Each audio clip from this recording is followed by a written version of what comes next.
Hello guys, খুব ভালো আছো তোমরা? মাম ভালো আছি তো গাইস। আমাদের অর্ধেকটা পাট গাছ কাটা হয়ে গেছে।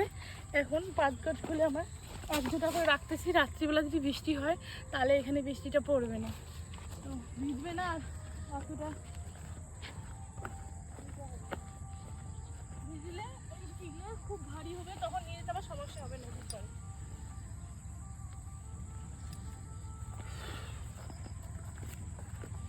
তো গাইস, আমাকে এগুলো কাজ করতে খুব ভালো লাগে, এই জন্য আমি এগুলো কাজ করি। আমি অনেক গরিব ঘরের মেয়ে, ঠিক আছে, এই জন্য সব কাজ করি। ওগুলো ছোটো হলে থাকো, ওই বড়গুলো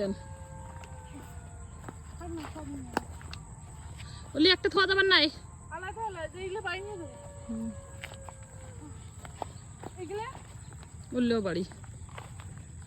তো গাইস, এখানে দুই রকমের, একটা আছে ছোট ছোট আছে, আর একটা আছে বড় বড় পাট, মোটা মোটা পাট। যেগুলো মোটা মোটা আমরা নদীর পাড়ে করবো।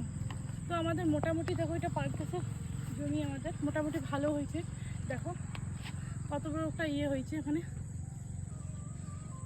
তো গাইস, এটা হচ্ছে নদীপাড় থেকে আমাদের নদীপাড় যেতে আরও 5 মিনিট লাগবে। এখান থেকে ট্রেনের সাথে নিয়ে যেতে লাগবে। আর যখন আমি পাট ধুবো তোমাদেরকে দেখাবো।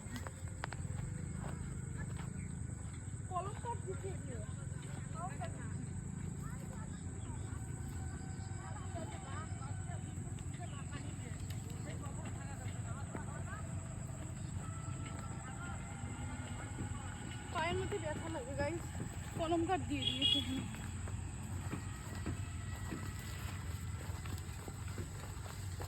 তো গাইস, তোমাদের কি পাট গাছ আছে এরকম? আমাদের মতন যদি পাট গাছ থাকে আমাকে বলবেন। আর আমি গ্রামে থাকি, সব কাজে করতে লাগে। জলের বোতল, খাবার টাবার, আমরা যে কামড়ানো সব রকম খাওয়াই।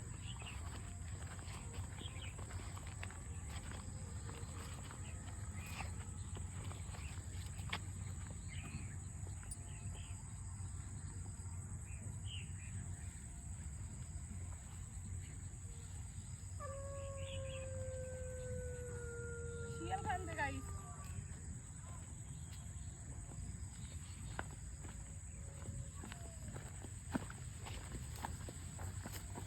সন্ধ্যা লেগে গেছে, শিয়াল কান্দাও স্টার্ট করে দিয়েছে। দুপুর করতে চাই মনটা।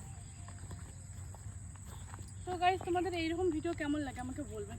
যে এরকম মানে ভিডিও দেখতে চাও, এই আইডিকে বেশি বেশি করে ফলো করবে। আর দেখো কতটা বেশি এখানে করা হয়েছে, দেখছো? আর পড়িয়ে দিয়ে খাওয়াটা এখন মা যাবে, আমার দম ভেঙে গেছে। তোমরা যদি এরকম ভিডিও দেখতে চাও, লাইক কমেন্ট শেয়ার করো। Bye bye, I love you.